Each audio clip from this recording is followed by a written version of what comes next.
So I'm hoping I can do this and get this mixed in with some of the video I did the other day. I recorded some video about soil, and I wanted to talk about it a little bit.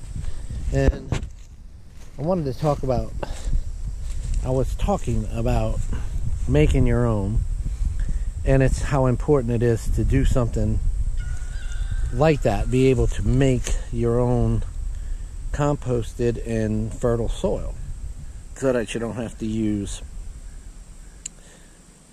outside sources of fertilizer. You don't want to have to do that. And my soil right here, I can definitely use like that. But you're going to have to repeat and amend. And what I would do in certain situations where it gets used up, you take it out and you introduce it back into the compost pile, and you take the new stuff you're making and put it in, and you rotate it back and forth.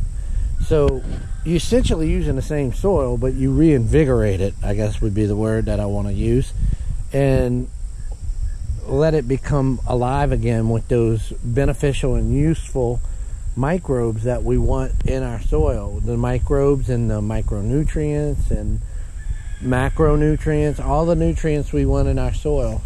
So you can't just let it sit. And you can constantly add to it.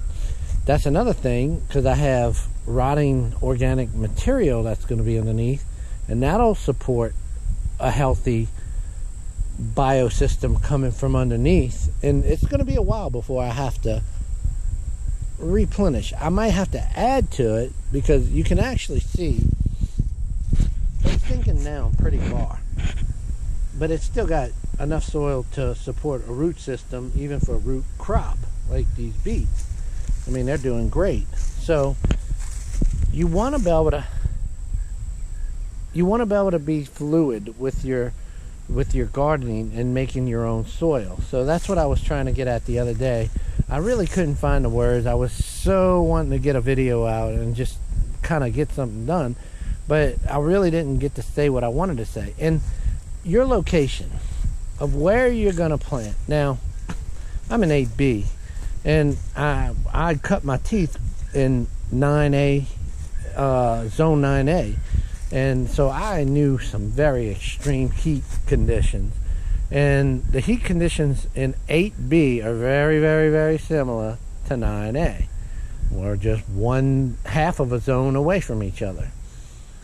And it's like I moved to another continent where I live now, based off of how things are, because I lived in the alluvial plains of the Mississippi River before, and now I live in the hills of Louisiana and Mississippi, kind of close to the border of each of those states. So this is much higher ground, and the ground over here tends to be more acidic, more clay. But where I live is really nice ground. This is a very fertile region.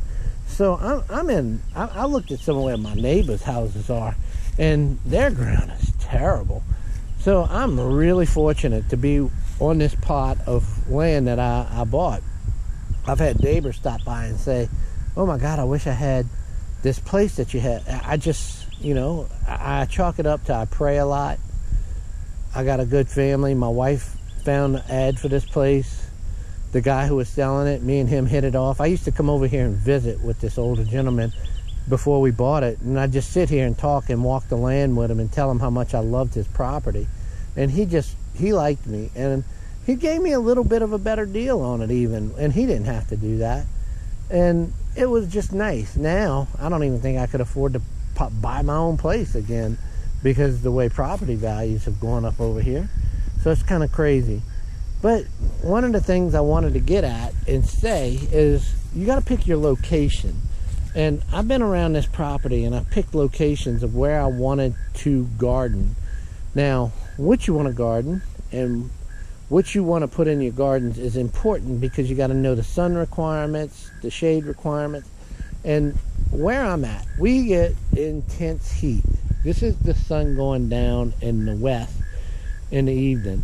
But you can see my garden is very much shaded at this time. It's going to catch, the sun's going to come about as it comes up. It'll come about like this and get here in these shaded trees, and then it'll be full sun, but we won't have total full sun all the time. Now in the northern climates, you're going to want full sun, but here in the south, you do not want that. And I was worried I was going to have to put shade cloth up on some of these, and I might still have to do it. I have to see, but I'm pretty much sure how I laid this out. I got shade from these trees to help me during the thick of the heat of the summer sun over here, to help me not have such that scorching heat. And that's what I want. I don't want that. Like I even thinking about putting shade cloth up over here, but we're gonna see how it goes. So far with the winter crops, wonderful. Winter crops produce like gangbusters over here. It's crazy. And look at these peppers putting out these flowers. This is just wonderful. Look how, I mean, I showed this just yesterday. These English peas and sweet, this is snow peas or sweet peas. They've grown in just one day. They're crazy. Just one day by day, it's getting crazy. And I picked some garlic the other day, and I got it hanging on here to dry. Look how beautiful these garlic cloves are. I mean, that's not your traditional kind of closed-in garlic clove, but these work great. These are great garlics. You see? You see? So, and I left some in the ground to see how they do. I got the elephant garlic, and I got these closed garlic cloves. That'll be fine. They'll take a little bit longer to go. But look at this. This garlic is, this is some wonderful garlic. This is beautiful, wonderful garlic. I mean, this stuff is delicious. Delicious. So, anyway, what I was trying to get at is you want to pick your place based off of, if you can get some shade in the heat of the south, that's what you want. Now, northern people, you people know how to garden on a different scale. Your tomato season is a lot longer than ours, even though your total growing season is a lot shorter than ours. Tomatoes, once it gets heat, they're gone. English peas, sweet peas, once they get heat, they're gone. They're not going to do well. Stuff like this, parsley and cilantro, some of my cilantro's already started to bolt. This one died. I don't even know what happened here. This one just up and died. Something happened.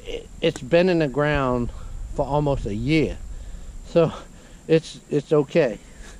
And look, this one's doing great. I cut it back, and look, it's doing. I'm letting this one go to seed so I can get some cilantro seeds. Look how beautiful that parsley is. Still doing great, but the summer heat is going to take a toll on that. And what I'm going to do is let it go to seeds. I'm going to replant it and just see what happens. It's going to acclimate itself to my climate. My seeds that I grow will acclimate, and that's what I want to. That's what I want to show you. Yeah, your garden has to. If you're going to be self-sustaining, you have to grow your own seeds, and your garden has to acclimate to your temperature, to your growing conditions. Look at this.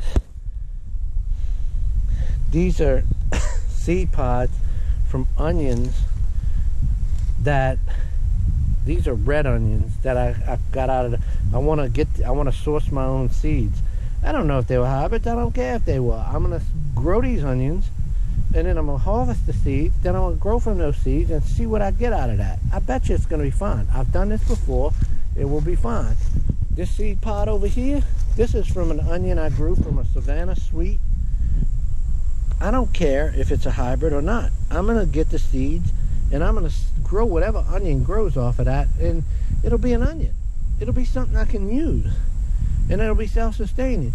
All these people who are telling you you can't grow off a hybrid seed, okay, yeah, you're not going to get the same exact fruit from it, but let me tell you, you're going to get something. I got neighbors that I grew up with, and these are old time neighbors. These are my elders. They used to harvest seeds off. I remember my neighbor told me, he goes, yeah, I got celebrity tomatoes. I harvest my own seeds. I said, well, that's a hybrid. He goes, oh, I've been using the same seeds off of my tomatoes for the last 15 years or whatever, 10, I don't know, however long they had celebrity. I don't know what he was telling me that he's been using the same seeds over and over, and it was a source from a hybrid. And his tomatoes were beautiful. They were beautiful. And his whole garden was beautiful. The dude was a master gardener. he was constantly drunk and didn't know his name sometimes, but he knew how to garden. So you got to think, if people like that are just growing food and beautiful tomatoes, don't worry so much about the rules. Make your own rules. Find out what your rules are. That's what we're doing for Homestead. We are finding out how to homestead, how to do the things that our forefathers did that we lost. Now, some people are lucky and fortunate they grew up in this. And I say they're lucky and fortunate, but they had harder lives. I listen to some of the stories that these people that tell me about their homestead, and then they say it was just life to them. It's kind of sad because they never had the luxuries, and they don't even miss them. So I don't even think it's sad. It's just they don't miss them. They never had the things to lose to go back to the way things were, if you kind of understand what I'm saying. I remember my grandpa and my grandma, and I used to talk to them, and even my dad told me, because he remembers when they first got electricity and outhouses and went to indoor plumbing, and he tells me his parents didn't even know there was a Great Depression, because they were in one their whole lives. That was just how their life was. So they came up hard knocks. But when times got good and the grocery stores had food and plumbing came in and electricity, they went away from that. They said, the heck with that. We're going to go and live like this. And then they gave their children this. And we went to shopping centers and we bought food and we had abundances.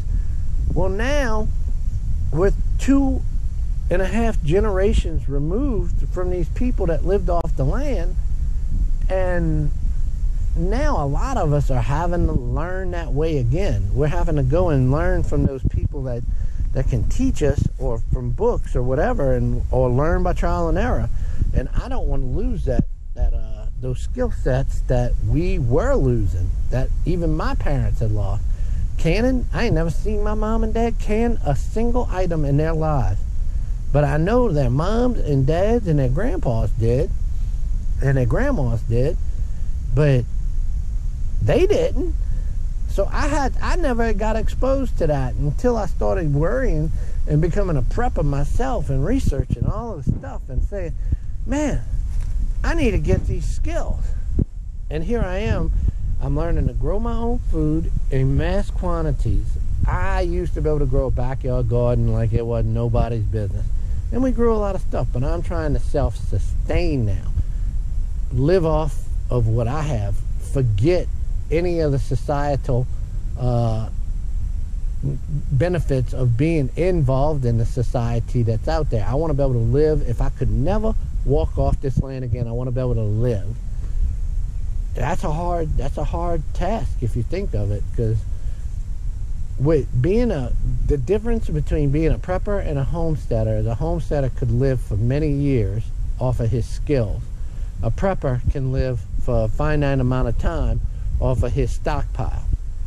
So I hope as a prepper I can live for that amount of time off of my stockpile while my homesteading skills kick in, and I can use those and become better. That is why I call myself a homestead study. I'm not a homestead now. I'm studying it because of my background in education and learning and research. I'm always studying. I'm always learning. I'm always researching. You gotta learn the way to do things, and I'm always learning. You never stop learning. Never. The oldest person in the world, the most knowledgeable homesteader in the world, will learn something tomorrow. Learn something new tomorrow when he wakes up. I promise you. You always learn something new, and hopefully those people pass it on to us people that are more novices. Anyway, I wanted to just talk to that. Planting where you can get shade, important. Planting where you get just enough sun, important. Planting where you get enough drainage, important, because last year, if you go back and watch my videos, wow, I made a huge massive garden right where that food plot is over there, and just what a zero. I mean, What a humbling zero that was. I planted 125 tomatoes, all kind of stuff, tilled the ground, put fences up.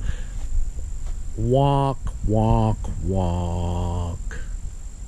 I was humbled. I thought I had it. I was like, this is going to be, I am going to show the world what a great gardener I am. Now, I got a cornfield right over there. The difference between 30 yards, unbelievable. It doesn't look like it, but that ground's just a little bit higher. Perfect for corn. Perfect. We're going to see how I've grown corn a little bit further over there. We're going to see how the corn grows right here. That cornfield looks amazing, y'all. It looks amazing. Let's go take one quick peek at it before I sign off. And you can see, look, the pecan tree.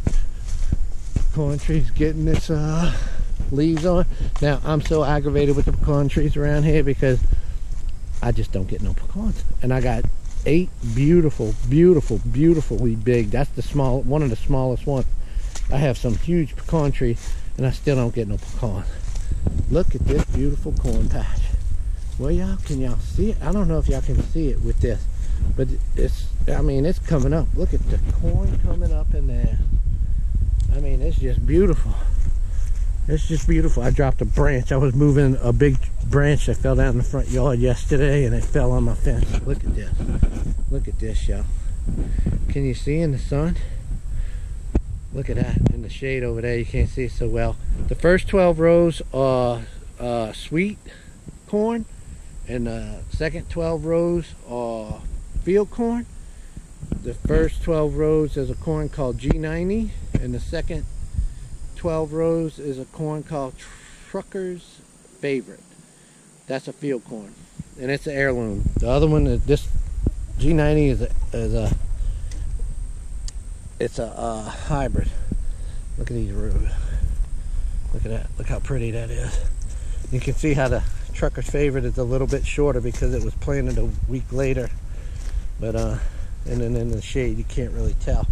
But look at that. Look how pretty that cornfield is, y'all. Woohoo! Love it. And look, I finished digging my water line today. I'm not putting it, I gotta put this fence back. I gotta bury that thing. I put it up right there. It was in the wrong spot. I gotta come over 2 foot. So anyway, look, the mulberry tree's coming back to life. Hopefully I can get some mulberries. It's gonna have to start all over. Look, it is. Look at that. New flowers. New flowers. It's getting ready to start putting out new flowers for new mulberries. But I'm coming with the water line. I'm putting it up right there. If you can see. All the way to there. And get rid of that spigot over here. Out in the middle of nowhere. You know, you think you'd want it near the cornfield, but I want it protected near the coop because I need water for my coop. And then I'll run a hose for this cornfield over here if I need be. And I might just run a spigot and come up over there. But I don't want a spigot just coming up in space. But this is going to be where the bridge comes across so I can drive the tractor and the truck across right here. Right now, you have to wait for the water to go down to drive the truck across. And the tractor, sometimes I get stuck. So I got culvert, I'm gonna build a nice little land bridge across right here. Anyway, okay, y'all. I had enough. It's Friday. I got a lot to do, and hopefully I'll be putting videos out this week. But look at that beautiful corn. I love it. Y'all take care.